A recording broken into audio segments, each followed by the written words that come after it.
घने जंगल के किनारे दो साए चल रहे थे। राधा के सिर पर फटी हुई गठरी थी और सिमरन ने अपनी दीदी का पल्लू कसकर पकड़ रखा था। माता पिता की अचानक मृत्यु के बाद जमीन हथियाने वाले रिश्तेदारों ने उन्हें घर से निकाल दिया था। सिमरन ने कांपती आवाज में पूछा, दीदी, अब हम कहाँ जाएंगे? हमारा घर अब कभी नहीं मिलेगा क्या? राधा ने होठ दबाते हुए कहा, कहीं भी जाएंगे सिमरन, पर साथ रहेंगे। हमारे पास रहने को घर भले ना हो, पर एक दूसरे का साथ है। जब तक मैं हूँ, तुझे कुछ नहीं होने दूंगी। सिमरन की आंखें भर आईं। मुझे बहुत डर लग रहा है दीदी। डर मत, भगवान ने घर छीना है, पर हिम्मत नहीं छीनी। हम अपनी नई दुनिया खुद बनाएंगे। राधा ने एक पुरानी कुल्हाड़ी और अपनी हिम्मत के सहारे 2 दिनों में लकड़ियां काटकर जंगल के अंदर एक छोटी झोपड़ी बना ली। वही झोपड़ी भूख और डर के बीच उनकी एकमात्र ढाल बन गई। रात का घना अंधेरा जंगल को निगल चुका था। झोपड़ी की दरारों से बर्फीली हवाएं अंदर आ रही थीं। दीदी, बापू कहते थे कि हम अपनी जमीन के राजा हैं। क्या राजाओं के बच्चे ऐसे खुले आसमान के नीचे सोते हैं?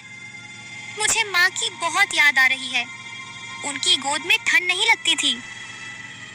चुप हो जा मेरी गुड़िया। जब तक तेरी दीदी जिंदा है, तुझे कुछ नहीं होगा। बस ये रात काट ले। कल मैं लकड़ियां बेचकर तेरे लिए एक पुराना कंबल और पेट भर खाना ले आऊंगी। बस हिम्मत मत हारना। पूरी रात सिमरन रोती रही और राधा उसे दिलासा देती रही। राधा मन ही मन भगवान को याद कर बोली, हे भगवान, ये कैसी जिंदगी दे दी। इससे अच्छा तो एक ही बार में मार देते। राधा की आंखों से आंसू चुपचाप बहते रहे।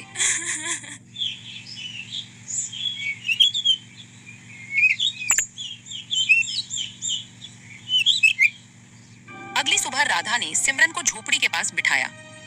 सिमरन, तू यही रहना। मैं लकड़ियां काटकर बाजार से जल्दी लौट आऊंगी। दरवाजा अंदर से बंद रखना। दीदी, मुझे अकेले मत छोड़ो ना। अगर मैं नहीं गई तो रात को फिर भूखे सोएंगे।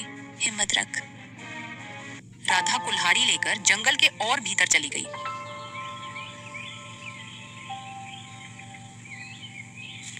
लकड़ियों का भारी गट्ठर सिर पर रखकर वो बाजार पहुंची। लकड़ियां बेचकर जो थोड़े पैसे मिले, उनसे सूखा राशन खरीदा। लौटते समय 2 आवारा लड़कों ने उसे घूरा। उनकी आंखों में दरिंदगी चमक रही थी। इतनी अच्छी लड़की इस वीराने में कहाँ जा रही हो? थोड़ा हमसे भी बात कर लो। राधा घबराकर पीछे हटने लगी। तभी एक महंगी कार रुकी और उसमें से अर्जुन उतरा। पीछे हटो तुम दोनों, वरना हड्डियां तोड़ दूंगा। वे लड़के उसके रुतबे से डरकर भाग गए। राधा ने अर्जुन को देखा तो उसकी आंखें भर आईं। ये वही अर्जुन था जिससे वो 1 साल से प्रेम करती थी, पर अमीरी गरीबी की खाई ने उन्हें अलग कर दिया था। अर्जुन, तुम यहाँ कैसे? तुम्हें ढूंढते हुए राधा। मेरे घर वाले हमारी शादी के खिलाफ हैं और मेरी शादी कहीं और तय कर रहे हैं। अगर आज नहीं भागे तो हम कभी साथ नहीं हो पाएंगे। लेकिन मेरी छोटी बहन, वो सिर्फ 12 साल की है। मेरे बिना टूट जाएगी। देखो राधा, उसे साथ ले गए तो मेरा परिवार हमें तुरंत ढूंढेगा। बच्ची साथ होगी तो हम तेज भाग भी नहीं पाएंगे। शहर पहुंचकर कोर्ट मैरिज करेंगे। कल शाम तक वापस आकर उसे अपने साथ ले जाएंगे। मैं तुम्हारे अलावा किसी और से शादी नहीं करूंगा राधा। सीधी बात बताऊं, मैं सिमरन को ढो ढो कर थक गई हूँ। हर चीज में यही जिम्मेदारी बनकर चिपकी रहती है। अब जिंदगी बदलने का मौका मिला है तो मैं इसे क्यों संभाले फिरूं? मैं तैयार हूँ। एक दिन की ही तो बात है, अकेली रह लेगी। उसने सिमरन की मासूमियत को अर्जुन के प्यार के भरोसे पर छोड़ने का फैसला कर लिया। राधा झोपड़ी पहुंची। सिमरन दरवाजे पर बैठी उसका इंतजार कर रही थी। दीदी, इतनी देर क्यों लगा दी? मैं बहुत डर गई थी। कुछ नहीं छोटी, काम ज्यादा था। ये देख, तेरे लिए गुड़ लाई हूँ।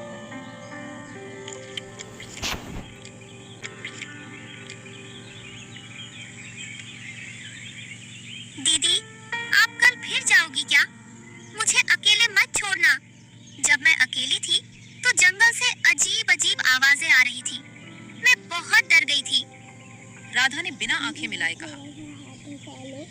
हाँ छोटी, कल सुबह बहुत दूर के जंगल में लकड़ी काटने जाना है।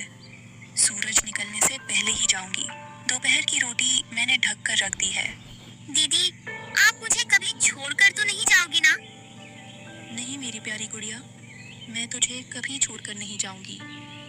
दीदी, वादा करो कि कल जल्दी आओगी। हाँ, वादा।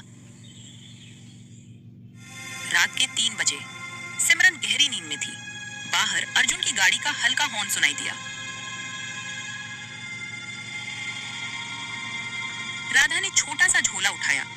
उसने मुड़कर सिमरन के मासूम चेहरे को आखिरी बार देखा। नींद में ही सिमरन ने राधा का हाथ पकड़ने की कोशिश की, लेकिन राधा ने धीरे से अपना पल्लू छुड़ा लिया।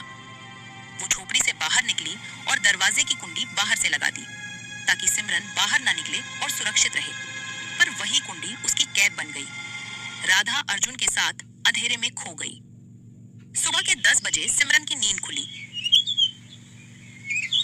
उसने आवाज लगाई, दीदी, ओ दीदी, कहाँ हो तुम? दरवाजा धक्का दिया पर वो बाहर से बंद था। दोपहर 2 बजे भूख से उसका बुरा हाल था। दीदी, मजाक मत करो, दरवाजा खोलो। शाम 6 बजे सूरज ढल गया। जंगल में सन्नाटा था। सिमरन फूट फूट कर रोने लगी। उसे लगा दीदी पर कोई अनहोनी हो गई है। रात 10 बजे कड़ाके की ठंड और भूख। जलाने को एक भी लकड़ी नहीं थी, क्योंकि राधा सारी लकड़ियां बेच कर गई थी। दीदी, मुझे माफ कर दो। मैं अब कभी जिद नहीं करूंगी। बस वापस आ जाओ। बहुत ठंड लग रही है दीदी, वापस आ जाओ। मुझे भूख लगी है। अंधेरे से डर लगता है। जहाँ भी हो, एक बार आ जाओ। ठंड इतनी थी कि उसके होंठ नीले पड़ गए। वो रोते रोते जमीन पर गिर पड़ी और खुद को अपनी बाहों में समेट लिया। उसे विश्वास था कि दीदी आएगी, पर इस छोटी बच्ची को क्या पता था, राधा उसे हमेशा के लिए मौत के बीच छोड़ गई थी। पूरी रात वो दीदी दीदी पुकारती रही, जब तक उसकी आवाज बैठ नहीं गई।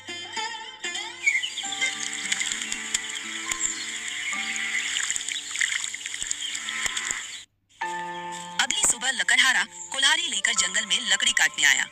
झोपड़ी के पास से गुजरते हुए उसने देखा कि दरवाजा बाहर से बंद है और अंदर से हल्की सिसकियां आ रही हैं। वह दरवाजे के पास गया और दरार से अंदर झांका। अरे, अंदर तो एक बच्ची पड़ी है। इतनी ठंड में, बाप रे। उसने दरवाजा तोड़ दिया। सिमरन अधमरी हालत में पड़ी थी। वो उसे उठाकर अपने घर ले गया। लकड़हारे की पत्नी ने सिमरन को संभाला। बेटी, तुम कौन हो? इतनी ठंड में झोपड़ी में अकेली क्या कर रही थी? काका, मेरी दीदी को ढूंढो, वो जंगल में खो गई है। सिमरन ने सब कुछ बताया और फूट फूट कर रो पड़ी। चुप हो जाओ बेटी, तुम्हारी दीदी तुम्हें छोड़कर भाग गई है। नहीं, मेरी दीदी मुझे छोड़कर कभी नहीं जा सकती। वो मुझसे बहुत प्यार करती है। वो जरूर आएगी। उसे अब भी भरोसा था कि दीदी लौटेगी। बेटी, चिंता मत करो। दीदी नहीं है तो क्या हुआ, हम हैं ना। आज से तुम मेरी बेटी हो। उन्होंने प्यार से सिमरन को अपनाया। उसे लगा कि उसे नया परिवार मिल गया है। लकड़हारे की एक बेटी भी थी, हस्सा। कुछ महीने बीत गए। सिमरन और हस्सा में गहरी दोस्ती हो गई। लेकिन कुछ महीनों बाद सच्चाई सामने आई। लकड़हारा दरअसल बच्चों का सौदागर था। एक दिन उसने एक अजनबी से पैसे लिए और सिमरन व हस्सा को उसके साथ भेज दिया। जाओ बेटियों, ये तुम्हें शहर घुमाएंगे, अच्छा खाना खिलाएंगे। नहीं बाबूजी, हमें नहीं जाना, आप भी चलो। मेरी प्यारी बेटियों, ऐसा नहीं कहते। बड़ों की बात माननी चाहिए। मुझे बहुत काम है, इसलिए नहीं जा सकता, वरना जरूर चलता। भला अपने जिगर के टुकड़ों को कैसे छोड़ता। चिंता मत करो, शाम होने तक ये तुम्हें वापस छोड़ देंगे। मन न होते हुए भी दोनों को जाना पड़ा। रास्ते में वो आदमी फोन पर बोला, हाँ, 2 ताजा लड़कियां हैं। एक तो बहुत छोटी है, अच्छी कीमत मिलेगी। कल सुबह मंडी पहुंच जाऊंगा। सिमरन के होश उड़ गए। उसने धीरे से हस्सा को सब बताया। हसा, ये हमें शहर घुमाने नहीं ले जा रहा। बाबूजी ने हमें बेच दिया है और ये भी हमें आगे बेचने वाला है। हस्सा घबरा गई। डरना मत, अगर बचना है तो यहाँ से भागना होगा। उसने हस्सा का हाथ कसकर पकड़ा। सिमरन ने इशारा किया और दोनों कांटेदार झाड़ियों में कूद गए। वो आदमी पीछे दौड़ा, लेकिन लड़कियां मौत के डर से और तेज भागती रहीं और कुछ दूर जाकर झाड़ियों में छिप गए। उनके पैरों में कांटे चुभ रहे थे, लेकिन डर ने दर्द की आवाज बंद कर दी थी। अचानक पीछे से वही आदमी चिल्लाया, भाग कहाँ रही हो छोटे चूहे? पैसे दिए हैं तुम पर। उसकी आवाज पेड़ों के बीच गूंज रही थी। सूखी पत्तियां उसके पैरों तले चरमराती जा रही थीं। हस्सा रो पड़ी। सिमरन, वो हमें पकड़ लेगा। सिमरन ने उसके होंठ दबा दिए। आवाज नहीं, मरना है क्या? दोनों की धड़कनें तेज थीं। आदमी की आवाज पास आती गई। सिमरन ने दांत भींच कर कहा, हसा, जब मैं 3 गिनूं तो भागना। पीछे मत देखना, चाहे मैं गिर भी जाऊं। 1, 2, 3। दोनों बिजली की तरह भागी। आदमी झाड़ियों में फंसकर लड़खड़ा गया। भागते भागते वे जंगल के दूसरे छोर पर एक साफ खेत में पहुंची। पास ही छोटा सा घर था।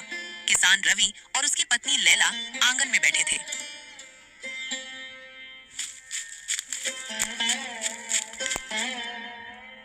दोनों लड़कियां उनके पैरों पर गिर पड़ी। हमें बचा लो, वो आदमी हमें बेचने जा रहा है। हम उसके साथ नहीं जाना चाहते। तभी वो आदमी भी वहां पहुंच गया। ये लड़कियां मेरी हैं, इन्हें बाहर निकालो। किसान समझ गया कि ये दोनों लड़कियां उसकी अपनी नहीं है। रवि ने लाठी उठाकर कहा, इन बेटियों की आंखों का डर बता रहा है कि तू कौन है। अगर एक कदम भी आगे बढ़ाया तो यही खेत में गाड़ दूंगा। तुम जानते नहीं मैं कौन हूँ। शुक्र कर मैं किसान हूँ, वरना तेरी औकात का पता आज तुझे खुद ही नहीं चलता। आदमी का गला सूख गया। वो पीछे हटते हुए बोला, देख लेना, पुलिस लाऊंगा। जा पुलिस लाना या अपनी माँ, पर इन बेटियों को छूकर दिखा। आदमी भाग गया। हस्सा ने पहली बार खुद को सच में सुरक्षित महसूस किया। सिमरन ने मन ही मन कहा, शायद भगवान इसी रूप में आया है। सिमरन और हस्सा ने रोते रोते अपनी पूरी कहानी सुनाई। हस्सा ने बताया कि लकड़हारा उसे कहीं से चुरा कर लाया था और भीख मंगवाता था। रवि और लैला जो वर्षों से निसंतान थे, उनकी आंखों में ममता भर आई। रवि मुस्कुराकर बोला, लैला, लगता है भगवान ने हमारी सुन ली। हमने एक की मांग की थी और हमें 2 दे दी। लोग सही कहते हैं, जब भगवान देता है छप्पर फाड़ कर देता है। हाँ जी, अब ये हमारी ही बेटियां हैं। मेरे अपने आंचल में कभी कोई बच्चा नहीं खेला, खालीपन ही मिला हमेशा। अब ये 2 नन्हे हाथ मिले हैं तो लगता है भगवान ने देर से सही माँ सुनने का हक दे दिया। दोनों बहुत खुश थे। बरसों से संतान न होने का दर्द आज खत्म हो गया था। रवि ईमानदार और मेहनती किसान था। उसने दोनों लड़कियों को अपनी सगी औलाद की तरह पाला।